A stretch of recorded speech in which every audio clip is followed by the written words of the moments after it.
Fala, família do Agro, tudo bem com vocês? Vamos começar mais um episódio do AgriProsa Podcast. Aqui sempre tem entrevistas fantásticas com pessoas incríveis. Temos também o canal AgriProsa no YouTube.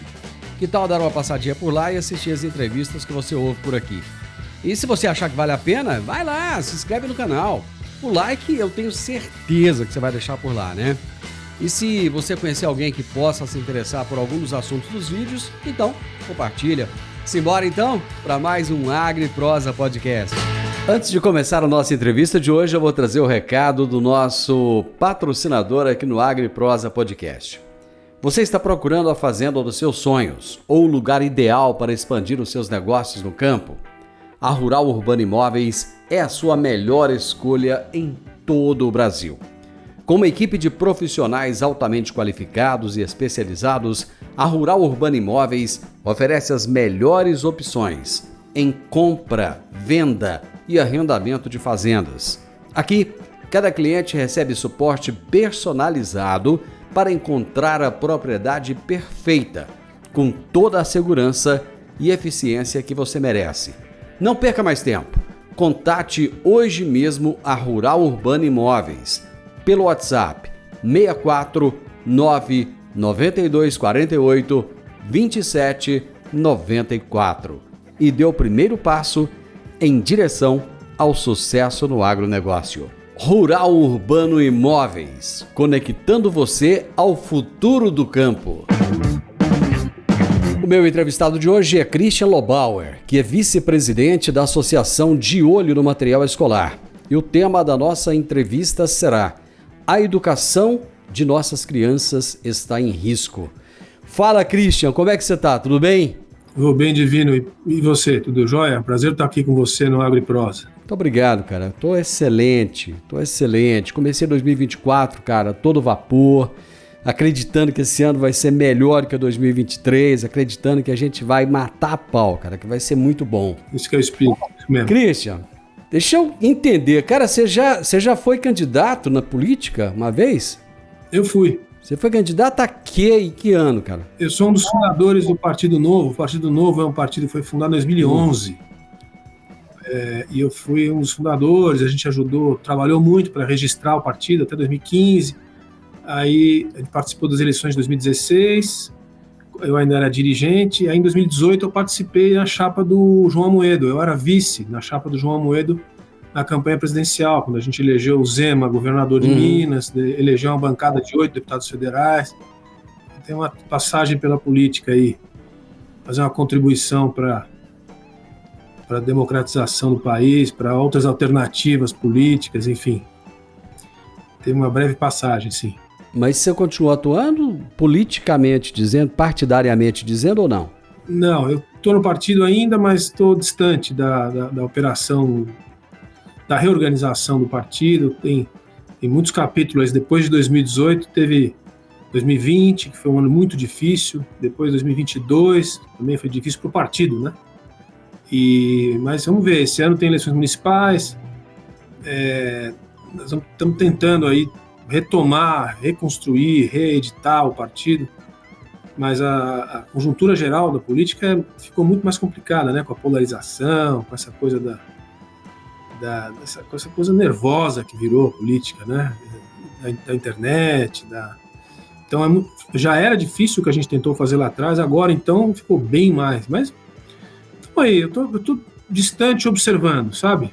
E como é que você veio para De Olho no Material Escolar? Eu vim porque eu era presidente da CropLife Brasil. A CropLife é a associação que foi criada em 2019 das empresas de defesa vegetal, os agroquímicos, junto com as de biodefensivos, junto com as de sementes e junto com as de biotecnologia. Foram 5 associações que já eram conhecidas do produtor rural e do agronegócio, que se juntaram em 2019. Era a Andef, a ABC Bio, a Agrobio e a Abras, a Agrobio e a Associação de Sementes. Isso, Associação Brasileira de Produtores de Sementes. E a gente juntou todas as entidades porque a maioria das empresas grandes, pelo menos, tinham todas as atividades, né? Bayer, BASF, Syngenta, Corteva, Sumitomo. E foi uma entidade de 50, chegou a ter, hoje tem 50 associados, e eu era o presidente. Eu fazia todo o trabalho coletivo, né? A parte de governo, principalmente, a parte regulatória, acompanhamento da parte regulatória, acompanhamento da parte de comunicação setorial, né, que é bem intensa, né, a coisa dos defensivos é muito criticada, tem uma agenda muito difícil, a coisa da biotecnologia também, com os geneticamente modificados, então é uma agenda bem pesada de muitas empresas, um negócio de hoje em torno de 15, 16 bilhões de dólares por ano no Brasil. Então eu era presidente dessa entidade, depois de 2018, quando eu saí da campanha, né? Pois é, aí como é que você conheceu a Letícia Jacinto? Como é que começou essa história? Então, exatamente. Quando eu conheci a Letícia, ela estava precisando fazer o estudo que a FIA fez. Ela estava tentando angariar recursos para fazer o estudo de revisão do material escolar. E quando eu conheci, eu falei, isso aí é fundamental, porque um dos setores mais massacrado pelo material escolar é justamente o de defesa vegetal. Você pegar os livros escolares hoje, ainda hoje, das edições anteriores, todos, sem exceção, dizem textualmente e sistematicamente que o alimento brasileiro está envenenado, né? Com charge. E que causa câncer, né, cara? Não, tudo que você puder imaginar. Tem charge. Tudo fala. Charge dizendo que...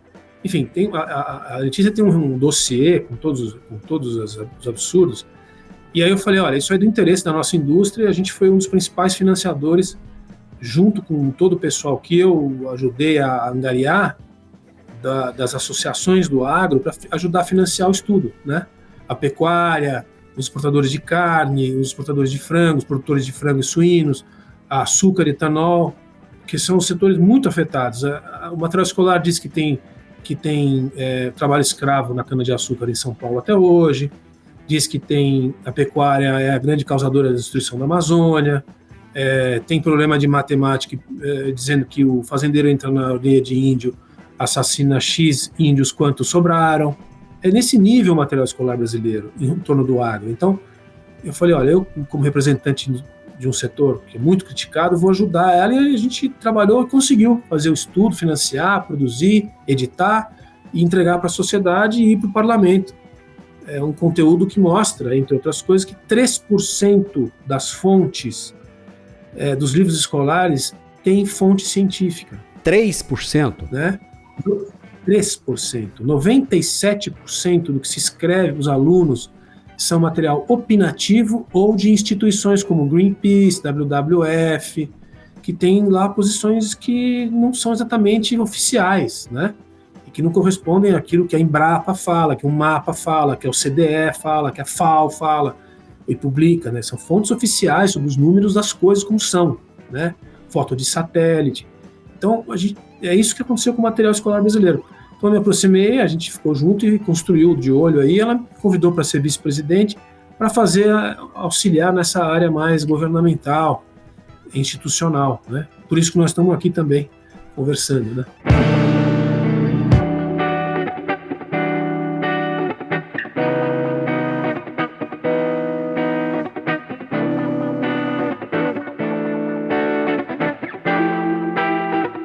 Cristian, o que é o documento de referência da Conferência Nacional da Educação de 2024? Então, é o CONAE, né? A Conferência Nacional de Educação é um conselho, uma conferência, um encontro realizado de 10 em 10 anos, na verdade. Ele já foi feito em 5 anos, mas num período de 2010 a 2014. Mas, basicamente, é um encontro de lideranças setoriais e educacionais, principalmente, que descreve as diretrizes do que deve ser o Plano Nacional de Educação para os próximos 10 anos. O Plano Nacional de Educação são as regras sobre as quais será feita a lei que vai direcionar os recursos e as políticas, as diretrizes de educação até 2034. Então, em 2001 foi feita uma CONAE que fez um documento que durou até... que subsidiou a legislação que foi até 2010. Daí o CONAI de 2010 foi prorrogado até 2014, e em 2014 ele foi feito mais um que deu na PNE, que veio até 2023, 2024, né, que é o final. E agora nós estamos de novo na fase para fazer para até 2034. E o que aconteceu é que esse documento que foi apresentado no final do ano passado, 23, um documento de 176 páginas, é um documento muito... Como é que eu vou adjetivar? Ele é um documento muito ruim. Muito ruim. Ele é disperso, ele não tem metas, ele não faz referências a coisas muito óbvias, do tipo, todos os brasileiros até 6, 7 anos deveriam aprender as 4 operações, ou todos os brasileirinhos até X anos deveriam estar alfabetizados e ler e interpretar um texto, as referências e as metas a serem alcançadas são A, B e C. Não tem. Ele tem só referências principalmente à diversidade, à equidade e à inclusão, que são coisas muito importantes, são agendas relevantes para se construir uma sociedade justa e etc., mas nenhuma criança vai estar incluída, Divino, se ela não souber fazer as 4 operações, ou se ela não souber não ler um texto e saber interpretá-lo. Então é uma conversa meio esquisita, sabe? Por isso que a gente entrou. O CONAI é isso. O CONAI é uma conferência que apresenta esse documento essencial para a educação brasileira, e por isso a nossa preocupação. Quais eram as expectativas, cara, em relação a esse documento? Então, é um documento político, né? Ele tem muita relação com o governo de plantão. Então, em 2001, era um outro governo, de uma outra época. Em 2010, já era um governo final do segundo governo Lula. É um outro perfil, um perfil que já mudou um pouco as diretrizes. Em 2014, já era o governo Dilma, também mudou um pouco. E passou o governo Bolsonaro de oposição ainda nas diretrizes anteriores. Então, qual era a expectativa? A expectativa deixa eu colocar de uma maneira mais ampla. Assim. A expectativa é a seguinte: eu acho que nenhum brasileiro honesto pode dizer que o Brasil teve sucesso nas suas políticas educacionais nos últimos 40 anos. Independente do partido, do governo, do ministro, não importa mais. Nós não tivemos sucesso, Divino. Não tivemos. Tem países muito menos avançados, com mais problemas que o Brasil, que apresentaram índices de melhoria significativos muito maiores do que no Brasil. Por exemplo, a Coreia, por exemplo, Singapura, ou para ficar num país da nossa região, o Chile. Então nós fracassamos. E o que se esperava? O que se esperava era um documento que tivesse aprendido com esses fracassos todos, porque metade da população brasileira é analfabeta funcional. Vamos colocar as coisas na mesa aqui, vamos falar as coisas que devem ser ditas. Metade da população brasileira é analfabeta funcional. Nós fracassamos na educação. O que se esperava?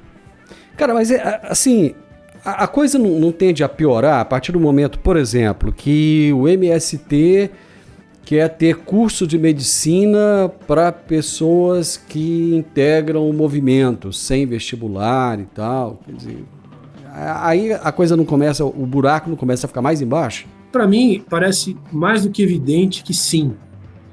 Mas como a gente tem que ter tolerância, paciência para compor todas as forças, aceitar as diferenças, o que mais incomoda aqui é, por exemplo, por que o CONAI estabelece que a diretriz, pelo menos, que a educação ambiental brasileira, nos próximos 10 anos, tem que ser exclusivamente colocada pelo MST.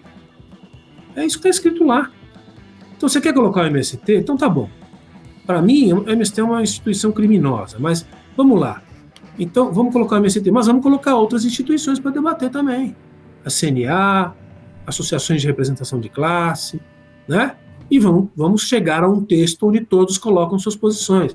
Você apresentar um texto dessa importância e dizer para a sociedade brasileira que o MST vai ser responsável pela orientação de educação ambiental dos brasileirinhos, você me desculpe, eu não vou aceitar, o Diolho não vai aceitar, e eu te garanto que dezenas de milhões de brasileiros não vão aceitar. Quem é que elabora esse documento, cara? Então, a conferência é formada por várias instituições que são convidadas pelo Ministério que são de diferentes origens, mas quem participou desse CONAI são principalmente sindicatos, associações de classe com uma orientação política muito corporativa e grupos como, por exemplo, como o MST, que eu não sei nem te dizer que tipo de organização é, porque nem CNPJ ele tem, né? Mas tudo bem, vamos fazer aqui mais um exercício de tolerância. Tá bom, então eles entram, mas também vai entrar, deveria pelo menos entrar a opinião da Associação das Escolas Particulares Brasileiras, da FEBRABAN, da CNA, da Fiesp, tô aqui te dando aleatoriamente dizendo outras entidades, que representam setores importantes que têm interesse em quê? Na produtividade dos brasileiros. É disso que nós estamos falando aqui. Não, nada mais do que Pois isso. Mas essas instituições, elas foram bater na porta lá do Ministério da Educação, falar, nós estamos aqui, nós queremos participar desse negócio, e por que nós estamos fora? Então, por que nós estamos aqui discutindo isso agora, de uma maneira meio urgente e de forma até um pouco indignada? Porque o governo fez um trabalho, ao nosso ver, um pouco transparente. Ele concluiu a primeira versão, fez a chamada em setembro do ano passado e apresentou a versão em novembro. Em outras palavras, o que nós estamos dizendo é o seguinte: vocês não convidaram a sociedade para participar. Nós estamos dizendo isso, e por isso que a gente está incomodado. E é por isso que a gente está tentando reverter o documento, que vai ser, curiosamente, foi apresentado em final de novembro, para ser assinado pelo ministro da Educação em 31 de janeiro. Quem é que está fazendo alguma coisa nesse país entre o período de Natal e o final de janeiro? Ninguém. Então é uma coisa muito esquisita, né? Uma coisa desagradável, pouco transparente e eu acho que desleal com os brasileiros. Por isso que o De Olho resolveu pegar essa bandeira. A gente acha difícil que haja alguma modificação no documento e na decisão do ministro no dia 31 de janeiro, mas pelo menos nós estamos mostrando que a sociedade civil organizada está viva e que ela vai trabalhar para que o PNE, que é a fase seguinte, não sofra dessa influência nefasta e unilateral, e que a lei seja debatida com todos, com bancadas abertas, deputados, senadores, para tratar do texto da nova lei para os próximos 10 anos de uma maneira diferente do que foi tratada no CONAI. Cara, existe uma bancada, principalmente da Frente Parlamentar da Agricultura, muito forte dentro do Congresso Nacional. Como é que estão os deputados em relação a isso? Como é que está o trabalho em favor disso do Congresso Nacional? Ou o Congresso está alheio a tudo que está acontecendo também? Olha, eu conheço muito bem a Frente Parlamentar da Agricultura, há muitos anos trabalhei perto dos deputados e senadores, conheço vários, então fico muito à vontade aqui para falar o que eu vou falar. E nós temos uma nova legislatura desde 23, tá certo? Então mudam alguns parlamentares. É uma frente parlamentar grande, coisa maior, e a mais organizada do Congresso. Porque as frentes parlamentares, geralmente, elas têm nome e tal, mas elas não são tão organizadas, e geralmente são poucos deputados que realmente participam das frentes. No caso da agricultura, você tem aí mais de 200 membros, mas você tem umas 2 dezenas de parlamentares muito ativos, né? Agora, a educação, Divino, as pessoas falam muito em educação, mas elas não se dedicam à educação. Pra você ter uma ideia, as reuniões da Comissão de Educação nos últimos meses estavam vaziadas. O pessoal do agro praticamente nem apareceu lá. Por quê? Porque talvez tenham outras prioridades, a questão tributária, a questão da infraestrutura, enfim, muitas questões que são talvez mais importantes para algumas pessoas. O fato é que a Frente Parlamentar tem ajudado, agora ela acendeu a luz amarela, tarde ainda, mas que esse tema é um tema fundamental, mas ainda é muito incipiente, é menos do que a gente gostaria, assim. Porque isso não é uma crítica à frente, não, mas é uma crítica ao próprio Congresso. O Congresso está muito enfraquecido, né?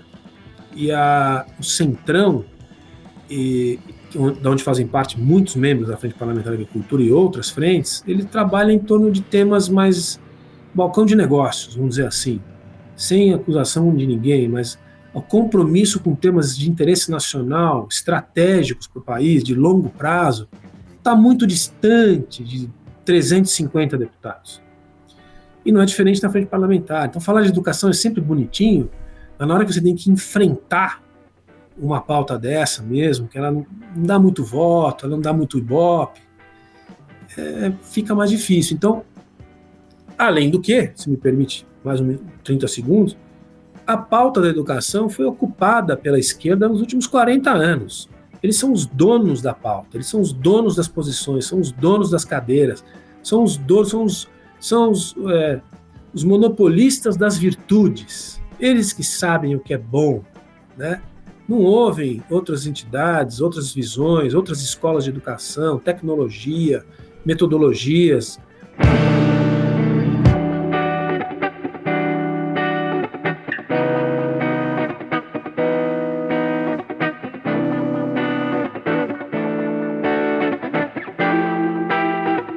O de olho, ele se torna um grão de areia nessa praia aí, né? Meio que uma formiguinha.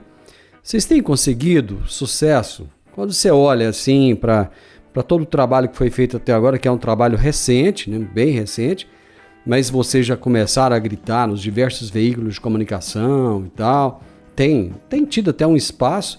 Quando você olha assim, cara, houve avanço? Até para minha surpresa, o De Olho no Material Escolar é uma instituição que nasceu da vontade da sociedade civil organizada, há 2 anos atrás, só voluntários, começou com famílias, depois ampliou para direções de entidades, empresas e se transformou numa entidade bem organizada, que tem lideranças muito inteligentes. A Letícia, nossa presidente, é uma pessoa muito capaz, é uma líder, é uma moça, uma mãe, mas é uma moça muito inteligente, muito hábil. Precisa ter. Liderança é o que mais falta no mundo inteiro. A gente tem uma. E ela foi abarcando, sempre focada na questão do agro. Então, não existe nada mais forte, Divino, do que a sociedade civil se organizando. E o Brasil tem dificuldade de fazer isso. Mas quando faz, dá o resultado que está dando. Em 2 anos já tem um orçamento bem razoável, está em 16 estados, muita gente envolvida, voluntários, empresas, professores. As editoras estão entusiasmadas com a seriedade do trabalho, porque, veja, a gente se aproximou das editoras para dizer que elas não estão fazendo nada de errado. Elas estão fazendo o que elas têm que fazer. Só que a gente achava que o conteúdo podia melhorar. Elas foram ver e concordaram. Elas foram visitar o agronegócio brasileiro, o seu negócio aí de Goiás, foram visitar ali a região do Mato Grosso, foram para o Luiz Eduardo Magalhães e viram, tiraram foto, filmaram. Então, é isso que a gente fez, é transparente. Então, cresceu muito. E vou te dizer, vai crescer mais, porque saiu da esfera do agronegócio para cuidar da educação de uma forma geral. E um país que quer cuidar da educação e está menosprezando a atividade que mais cresceu, que mais pôs tecnologia, que mais pôs recurso, que mais desenvolveu os municípios, né? Os IDHs das melhores cidades do Brasil estão aonde? Aonde o agro se desenvolveu. Então, educação, agro, são coisas que estão totalmente conectadas. Então, eu te digo, o De Olho já triplicou de tamanho e eu arrisco dizer, se seguir pelo caminho que está, vai se transformar numa entidade muito forte, porque se viu, sabe? Mas o agro abraçou o De Olho. Quando eu falo agro, eu não estou falando da Crop Life, eu estou falando do produtor rural, da esposa do produtor rural, do pai, da mãe, daquele que leva o filho na escola e que muitas vezes fica indignado quando olha o material, mas não acha muito o que fazer. Essas pessoas já entenderam o propósito do De Olho e já abraçaram o De Olho? Eu diria que sim, embora a gente saiba que o universo de produtores e de pessoas ligadas, enfim, produtores, pais e mães nas escolas, e indústrias e distribuidores e tal, num país como o Brasil continental, é uma coisa tão imensa que a gente ainda tem muita gente que nem sabe que a gente existe. Mas eu posso dizer a você, por exemplo, tem parcerias aí, então são mais de 200 associados, ou seja, uma entidade sem fins lucrativos, com associados privados, não tem dinheiro de governo, de partido, nada disso. Tem muitas empresas, vou dar um exemplo de uma que é uma empresa maravilhosa, que todos os brasileiros têm que ter orgulho, que é só um exemplo, podia dar outros. Por exemplo, a Jato, né, lá de Pompeia, São Paulo, ela tem uma fundação Nishimura, uma fundação extraordinária. Tem muitos trabalhos já com o De Olho. é uma das principais apoiadoras das visitas das crianças, porque uma das linhas de trabalho do De Olho é levar as crianças das escolas públicas nas feiras agrícolas. E ela não chega lá e só fica olhando, não. As empresas recebem, fazem palestra e explicam para a moçada o que se faz ali. E você imagina o que é a alegria e a surpresa de um garoto de 10, 12 anos sentar no cockpit de uma colheitadeira. Ele falou, quero pilotar um foguete desse quando eu crescer. É isso que tem que acontecer no Brasil. Então, o que eu quero dizer é o seguinte, tem empresas comprometidas, tem lideranças comprometidas, famílias comprometidas, mas ela tem um caminho longo a se fazer de capilarização, né, para chegar no Brasil todo e mais gente. Mas eu vou te falar, está em 16 estados. Quantas instituições estão em 16 estados do Brasil? Poucas, né? Bom, só para finalizar, só para resumir, cara, o título dessa nossa conversa é a educação das nossas crianças em risco.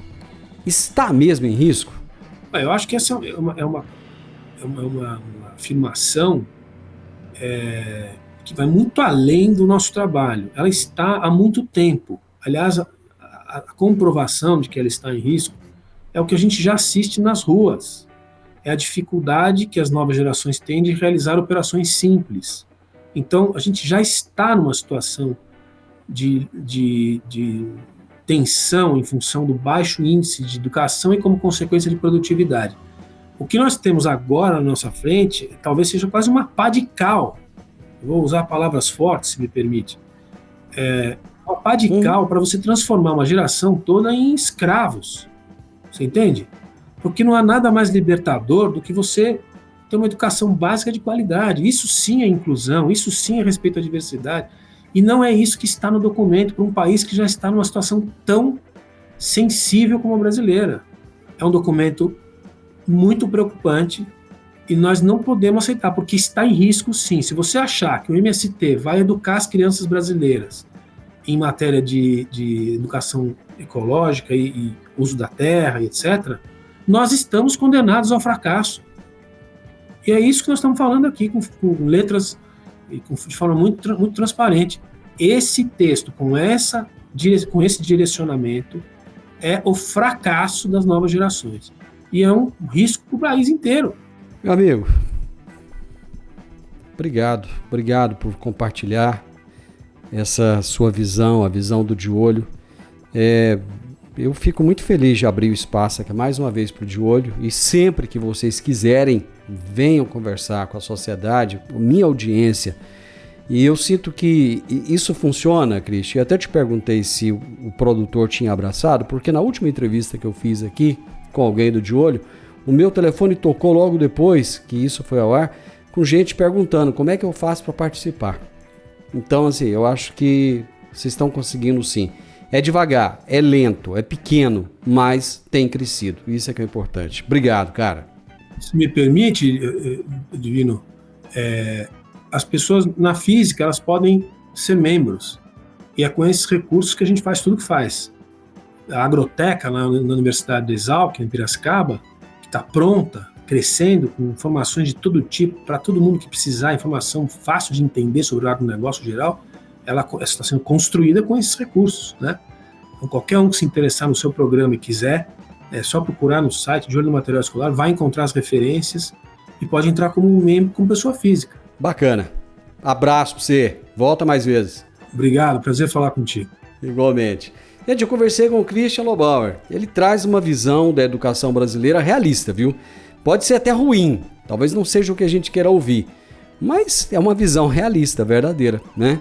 O Christian é vice-presidente da Associação De Olho no Material Escolar, que tem todo o meu respeito e a minha admiração. Nós falamos a respeito da educação de nossas crianças que está em risco no Brasil.